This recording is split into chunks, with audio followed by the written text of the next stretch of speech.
Hello and welcome back once again to your favorite YouTube series, How to Play SFJ. This is episode 6, and we're going to start talking about the allies in this episode.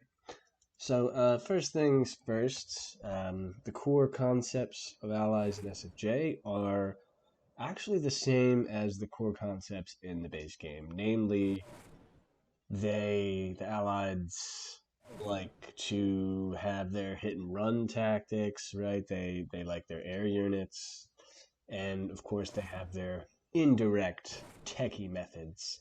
Same concepts as the base game. The other thing, and the focus of this video, is the direct parallels that the allies have with the Soviets in the subject. And by that I mean the main idea of Soviets is also the main idea of allies, right? You're going to be starting off with your grizzly tank, and then you're going to make your AFC, right? You're going to upgrade your grizzly tank to a stronger version of itself, namely the tank destroyer. And then once you have your AFC up and all that jazz, maybe you make some more war factories or what have you, but then eventually you make your battle lab and you start making battle fortresses, which is just your upgraded grizzly tank even further. So the same idea as construction options. All right. So I'm going to make tank destroyers now. Yes, sir. Securing position. And again, it's the same idea as the Soviets. So Rhino, Tesla, APOC. Right. This is going to be grizzly, tank destroyer, BF. So I'm going to make my battle go for my battle fortress now. Not a tank I can't break. Not a tank I can't break. This is the allied equivalent to the Tesla tank, right? You know, it's not a meme, okay? It is good versus structures, it is good versus infantry units, it's of course good versus tanks, right? This is the centerpiece of your tier 2 army. The centerpiece of your tier 3 army is the battle fortress, right?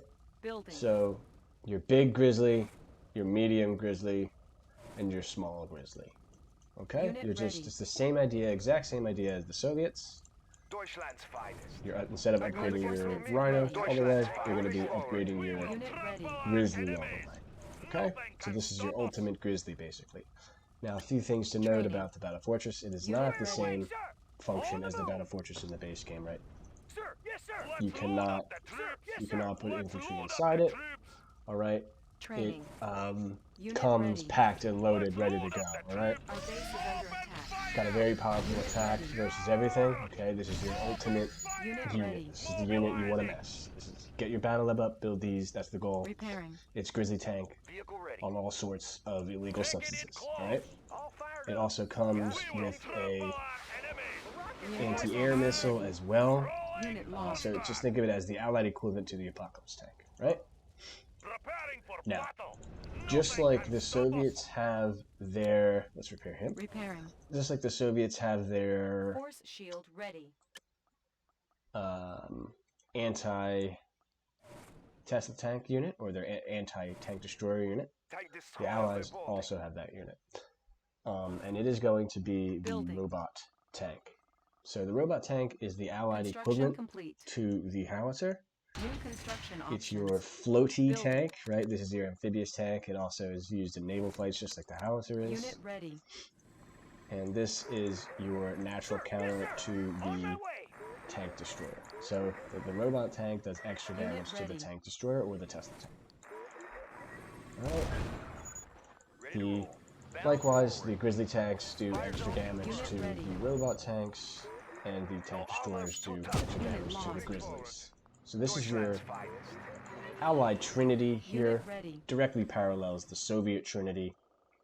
So all three of these units are relevant in the early and middle stages of the game. So one last review here. The Allies are going to tech up, just like the Soviets do, upgrading the grizzly tank from the grizzly to the tank destroyer to the battle fortress. Along the way, there is the option to build the robot tank if your opponent is massing too many tank destroyers. And that's all there is for this video, and I hope to see you in the next one.